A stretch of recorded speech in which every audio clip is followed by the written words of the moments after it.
So why on earth do I have a Diamondback loaded on my Diamondback? It's sort of a long story.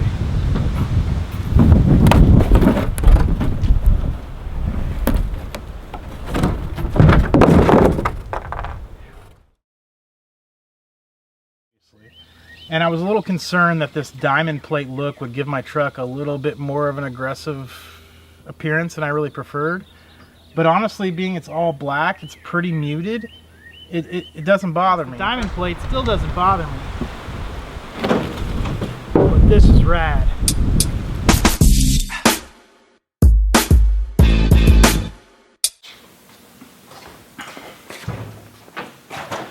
I've been trying to shoot that intro for a week, but it's been blowing like 30 knots every day for the past week, and it's still blowing.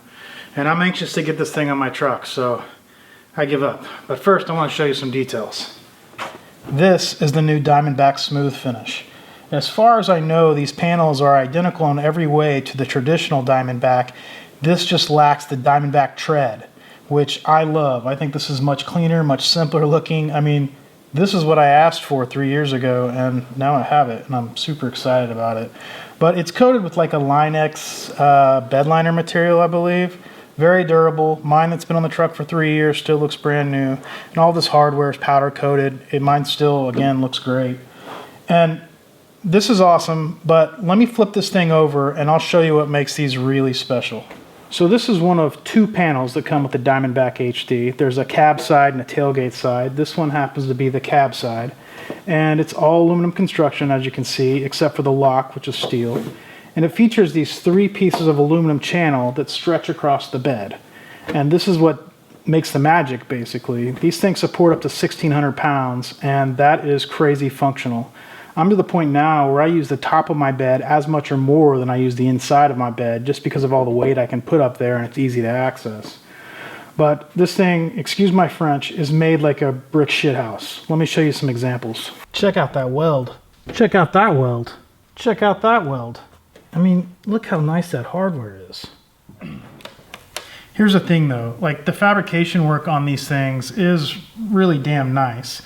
But what makes them what they are is more about how they designed it and the materials they chose to use. Like, think just small things like welding on brackets instead of bolting them on. And then when they do use hardware, they use really nice high-end stuff.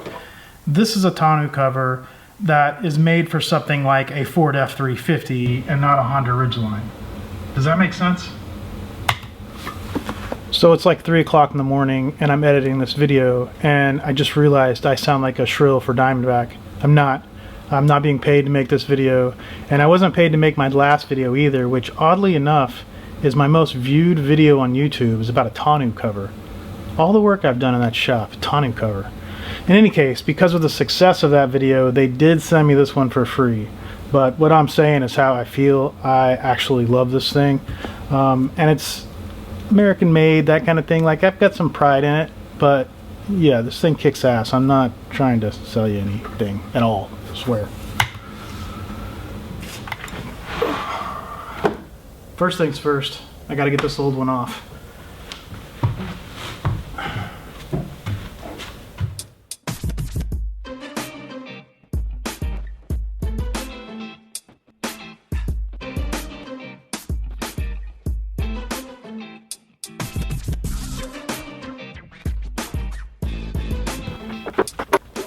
It takes about 15 minutes to take one of these off and another 15 to put one on.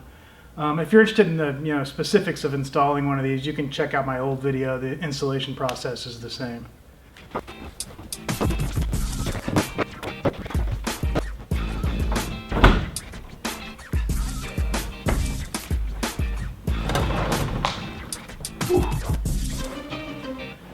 Now granted, this is my second time doing this, but 15 minutes, not bad.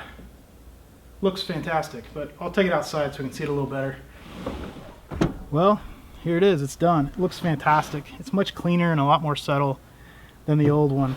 Just getting rid of the diamond tread just makes it look less tactical, I guess. I like it a lot more. There are a couple of things about this tonneau cover. Actually, there's just one thing about this tonneau cover that bothers me, and it was the same thing with the old one. The hinges and the locking hardware stick proud of the surface by about 3/4 of an inch. And I think what I might do is make some sort of a skid system, one on each side, that sits proud of the surface and lets you slide things up on the tonneau cover and clear this hardware. Other than that, I mean, for my usage, this is the perfect tonneau cover. Obviously, everyone's use case is a little bit different. Guys that carry a lot of tall stuff that stick out of the bed are going to find this center cross member to be a hindrance. I don't. The center cross member is completely worth it to me, and this is the best tonneau cover on the market for my needs. Yours may be different. In any case, that's it. Good job, Diamondback. I'm not a shill.